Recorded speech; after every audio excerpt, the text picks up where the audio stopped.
Columbia Broadcasting System and its affiliated stations present Orson Welles and the Mercury Theater on the Air in The War of the Worlds by H.G. Wells.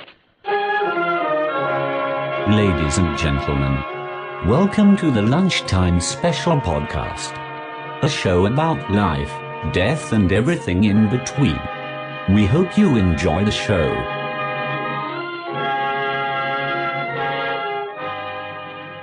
Hello, fellow lunchers, and welcome to the Lunchtime Special, the show about life, death, and everything in between. But instead of going in between today, we're going out into the wide universe to explore other worlds and places that potentially could have life.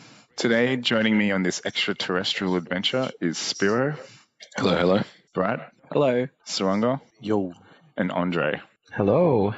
So for me, the idea of aliens has fascinated me since I was a little kid. I had an astronomy book when I was 5 years old, which I've kept with me for many, many years, that just highlighted the different planets in our solar system. By the way, Pluto is a planet, so screw you, Neil Tyson deGrasse. And I've got to say that I've watched Men in Black probably 5,000 times. So I've always been fascinated by the idea of alien life and meeting that and knowing who they are and what they think. And I just want to know, any of you guys share my passion? Are you guys looking up at the stars and hoping to meet E.T.?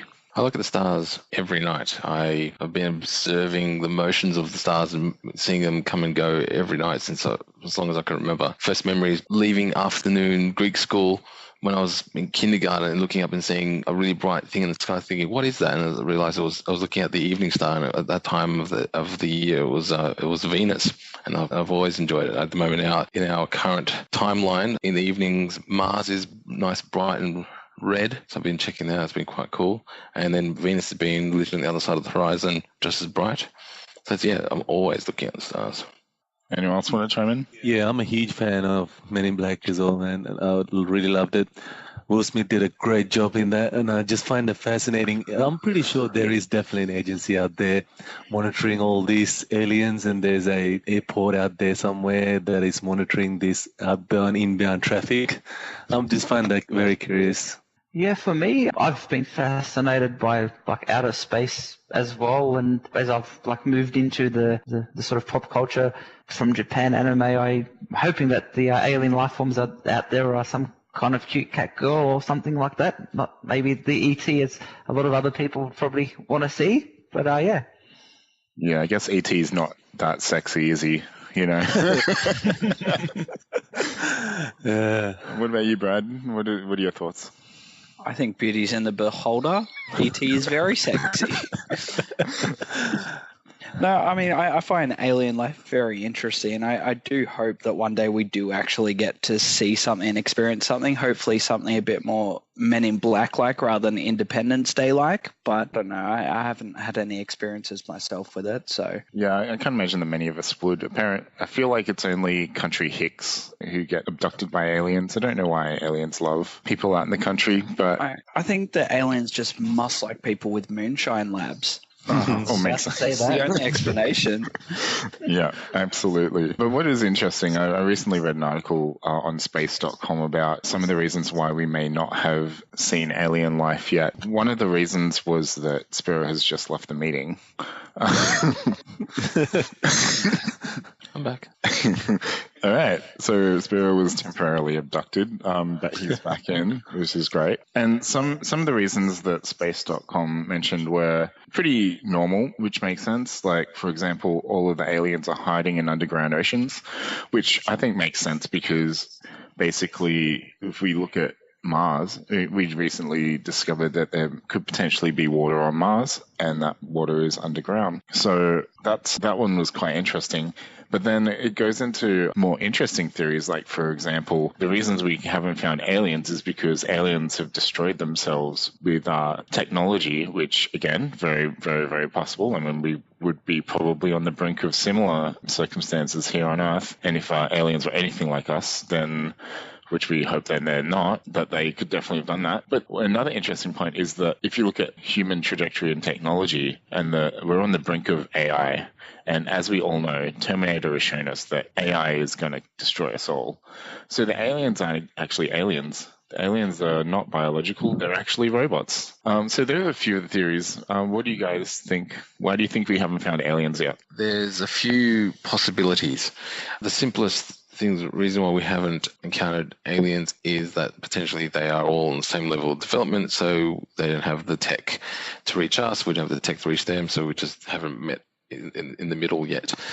There's also the issue that if you were suitably advanced, that you could travel the universe between planets or beyond galaxies, and there's vast distances between galaxies, then you're pretty advanced. You don't really need to deal with little ants like humans. We are quite insignificant. They may have seen far more advanced civilizations and realized the humans aren't really ready for us. If you're advanced enough that you can travel space, your resources probably aren't a factor in more, because you're not reliant on solid state fuel or nuclear energy. Something you could probably do it. So therefore you don't need to mine a planet. You don't need to.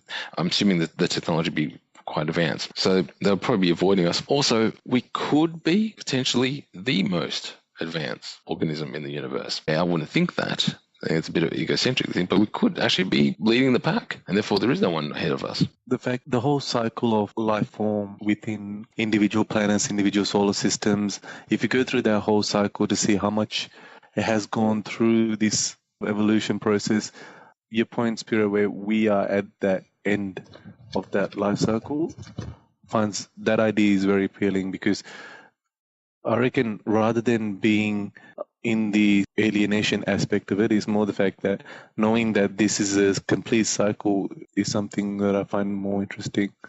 So is this kind of like a civilization's rise and fall, and eventually humans will destroy themselves, but then the new humans will evolve in the future and start again? Yeah, so it's like a constant play in itself. It's constantly there's a civilization rise again, and they find a way to blow themselves up, and then there's the generation of the stars again. So it's going through that cycle constantly, because the technology is, like you're saying, the artificial intelligence technology is the curse in this scenario, where you see that there is a way to break the atom. Then you're like, okay, we know this, so we'll try and use it, and then the cycle starts again. I think, sorry to interrupt, I think maybe, what do people define as aliens? I think maybe we're like looking for the wrong type of aliens, because for a lot of intelligent people out there seem to believe that, as I believe myself, I'm probably not the most intelligent person out there, but I think that maybe the alien life form is out there. We haven't found it because they're microscopic organisms, which, are traveling through space, and we just don't have the technology to find that maybe at the moment. So maybe that's why when people define, I guess, what they mean as aliens, is it the little green men from, the 50s and 60s sci-fi? Is it, in my case, I like the alien cat girls or something like that? Or is it microscopic organisms that have come from outside the galaxy, which have somehow managed to survive the vacuum of space? So, yeah. Well, this is actually an interesting point, that a lot of alien sightings are actually expressions of humans. Even though they're little green men, they're still little green and they're men. The reality is that if there is an alien life force out there, the chances of it being that similar to us is actually quite low, if you really think about it. And whether or not it's microorganisms or whether it is a large creature or not, it's probably going to be something that none of us have ever thought of, or what it could potentially look like. I just want to bring one thing, the whole concept of alienation. I think that's one thing we want to put a bit of light in, because I think whenever humans tend to look at another set of people or community or whatever it is, we tend to make them alienated. For example, I want to bring in, I know this is a very sensitive topic, but I want to bring in how Trump is treating the border issue as well, where one set of community, they're way different to you, is the whole concept of alien. Every organism within the solar system and the galaxy in total, if we sort of categorizing them as they're different to us more and more. That is one aspect of it, the different side of it. But we then lose sight of the unity in behind the scene. We tend to get into that stage where we're creating borders and very insecure state of being. Yeah, definitely. What's really what you're saying is that in the end, it's all life. So whether it's a microorganism, some frozen nematode which just thawed out, something from a bit of panspermia from like some microbe that's come off a comet that's sped past Earth, or whether it's us, it's effectively all life. Yeah, I mean the idea of ET, for example, like if you take ET, right, the fact that you see the alien form coming into planet Earth, whatever it is, and they, from a human perspective, we see that as, oh wait, there's something different to us. But the idea that I see is the fact that there is no difference underneath it. It is an illusion what we're putting on ourselves to say that they are different to us, but in fact, it is actually just one organism. Well, it'll be interesting to see whether when there's proper disclosure and we actually say, yes, this is actually alien material and it has come from somewhere else, and then actually do a genome test to see what its makeup is, and whether we have similarity, whether there's some DNA structure, some chromosome, something that's so distinctly not earthbound, something so that it matches nothing that we've encountered here, or whether it turns out like whether it's come from some moon of Jupiter, or whether it's come from the bottom of the ocean on Earth. It's pretty much the same stuff. Look, I think that there's a distinction between alien life versus intelligent life. And I think if we're talking about topics of aliens, I think the inherent assumption is it's intelligent alien life. Like we may find the dogs of Jupiter, or we may find the microorganisms of Pluto, the planet. But the thing that really fascinates me, and no offense to the microorganisms of Pluto, but if I can't have if there's not that much intelligence there, I think that's the part that fascinates me, that there's not just that there's life out there. I think it's impossible to suggest that there isn't, because we're talking about 100 to 200 billion galaxies out there in the universe. Now think of the amount of planets that actually exist in the entire universe. It's just, mathematically speaking, there's got to be life out there. Whether there's intelligent life, whether there's life that's capable of visiting us, that's probably the bigger question for me, because we're one planet, right? And we're, without being too arrogant about it, we're probably the only extremely intelligent species, at least intelligent enough to be in a position to do space travel, as an example. So yeah, statistically speaking, are we an outlier? Are we the 1 in a billion chance? In which case, there's still probably 200 million other civilizations out there potentially, or are we legitimately alone in the intelligence stakes? I think we're slowly moving closer together. So, as an example, we're on Earth right now, and we're slowly moving towards Mars travel. I foresee us sort of creating a civilization there. Earth ends up sort of gone or abandoned after we're all on Mars. And then, every other alien species, if it's intelligent, is slowly moving closer as well. Once we're done with Mars, we move to a new planet that's potentially closer to them, and they keep doing the same. So eventually we're bound to run into something. I think we're just sort of restricted by distance at the moment. Think from the Big Bang Theory option, right?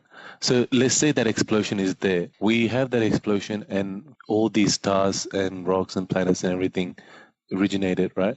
So if we go from that basis, anything that is created is not something new, is it? It's something that's already there. Like, it can't be an alien in that sense. Treated is the way it is alien to us. Something is either intelligent or if it's not intelligent. The distinction is just an illusion, I think, for me. That's what I'm trying to get to. It's really an illusion.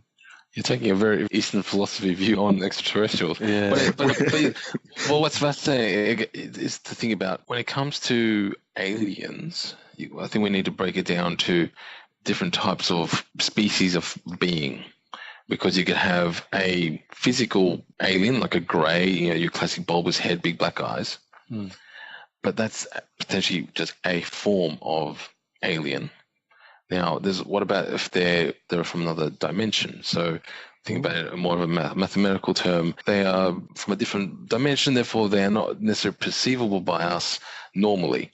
unless they can they can phase between dimensions. Because if you think about examples, say biblical terms of seeing angels, in the book of Enoch, angels are not little cute little things with little cherubs with little halos. They're like big, huge, burning, multi-winged, billion-eyed creatures that sort of literally scream at humans. That's pretty alien. Okay, so is that a species of being that's potentially multidimensional and that isn't necessarily something from a physical planet? There isn't like angel world out there, but it's a part of the fabric of this universe. And then you also look at